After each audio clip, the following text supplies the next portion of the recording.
the men in front and the women at the back. Together we will walk side by side, side by side. In July 2012, leaders in women's rights movements drawn mainly from West African countries met in Freetown, Sierra Leone for a two-day regional convention organized by the Young Women's Christian Association, YWCA, and the Urgent Action Fund Africa. Please feel free. This is a safe space because YWCA will create safe spaces for women to be able to discuss issues affecting them, issues from the heart.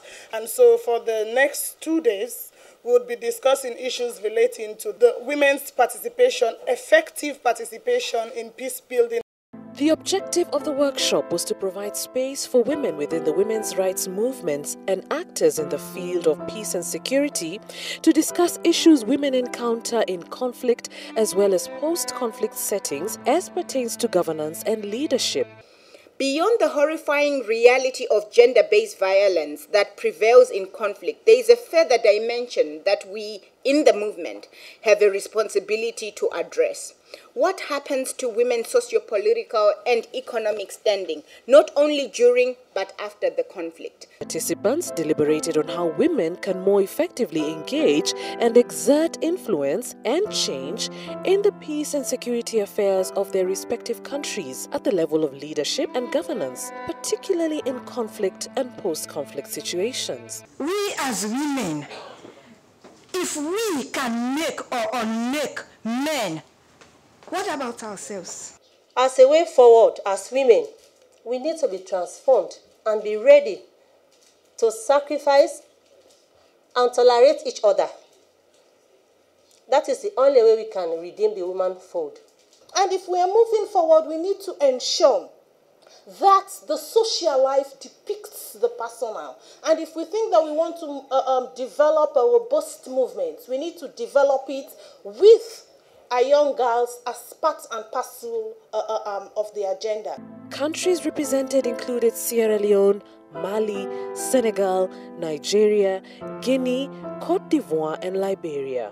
Participants shared experiences through panel presentations and open discussion sessions. In the southeastern part of Nigeria, that a group of young people, and it's the issue of our values changing, or where do we place these values? Young people in their ages bracket, 18 and 25, had to go to Open Soka to gang rape women 65 and above. And it's a stock in trade right now in Nigeria. They come together, go to places, communities, and rape women, old women. And we are like, what are we going to do next? And people sleep with their eyes open. We have no access to justice and we have problem with the medical practitioner. About a month ago, if not less, a woman was gang raped by 7 men in front of the husband. The husband was enclosed with a certain cloth on the face so that he cannot see. And when they go to the hospital, the medical report says it is not rape. And when they go to the police, the court will take its action. But if it is not rape, access to justice will not prevail. The convention was able to score several achievements, including developing a framework and action plan for strategic development in order to promote women's rights in enhancing peace and security in Africa. Because there are so many action plans already, how was it possible to actualize these action plans into concrete strategies or actions to say that we forge the way forward? The main presentation was done by Professor Olabisi Olasehinde Williams. For a woman to succeed, she must work 3 times as hard as a man. But one important quality that a team lead requires is intellectual competency.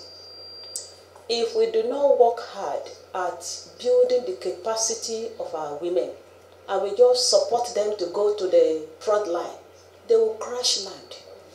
And then the men will say, Shebi, we have said it. They are not capable. So we must build the capacity of our women. All the countries were given the opportunity to make their views and suggestions, and most of them had similar views and experiences. If you take a look at the elections that just took place in Liberia, there were election violence. And almost 60 to 65% of those involved in the violence were young women. Why was it so? One of my own analysis is that because of this big disconnect between the older generation and the younger generation, the girls, the only people they had to listen to and to feed on were their boyfriends. As you all know, Côte d'Ivoire is coming out of a violent crisis, post-election crisis, which was preceded by a 10-year crisis of armed conflict. We do not have enough women in decision-making bodies. We do not have women in the economic councils. We don't have enough women as ambassadors or ministers. Senegal is the only Western African country that has never had a coup d'etat. I think that says a lot for the country. In Senegal, women enjoy many basic rights and freedoms. There are many structures that have been put in place for the promotion of the status of women. For example, there is the Ministry for Family Affairs and Women's Organizations that implements gender mainstreaming through the Directorate of Family Affairs, Directorate of Women's Organizations, the National Women's Center and the Departmental Women's Assistance and Training Centers, the Literacy and Occupational Apprenticeship program for poverty control.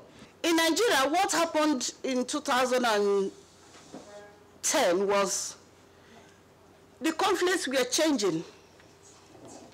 The dynamics were changing from normal conflicts to using arms and ammunition that does not fall into the definition of small arms and light weapons.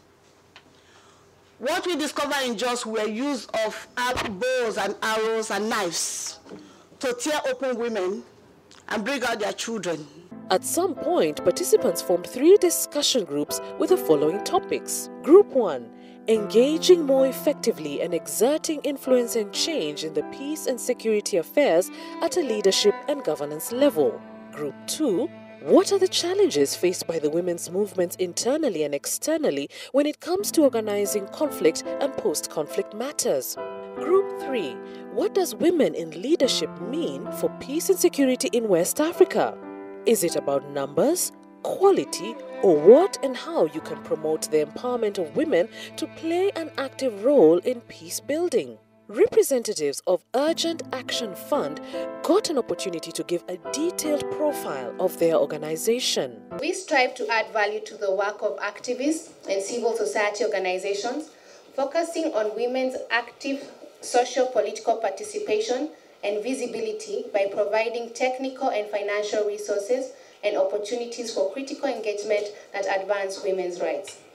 Under the items setting up of a regional network mechanism and the way forward, it was recommended, amongst other things, that a regional network of both West African and other African organizations be created through which members could share information.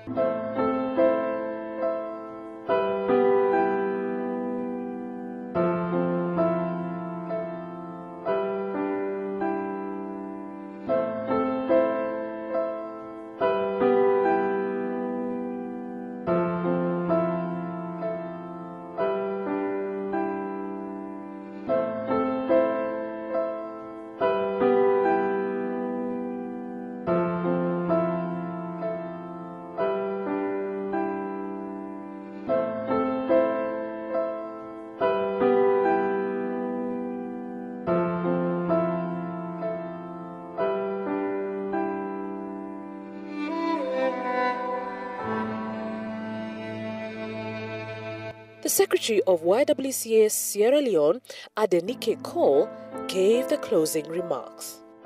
As women, we have multiple roles to play at any given time, ranging from mothers, leaders, decision makers, students, farmers, workers, voters, and much more. And so in each of these roles, the ability to be educated and healthy, to have a voice and influence, and to enjoy opportunities and choices are quite critical.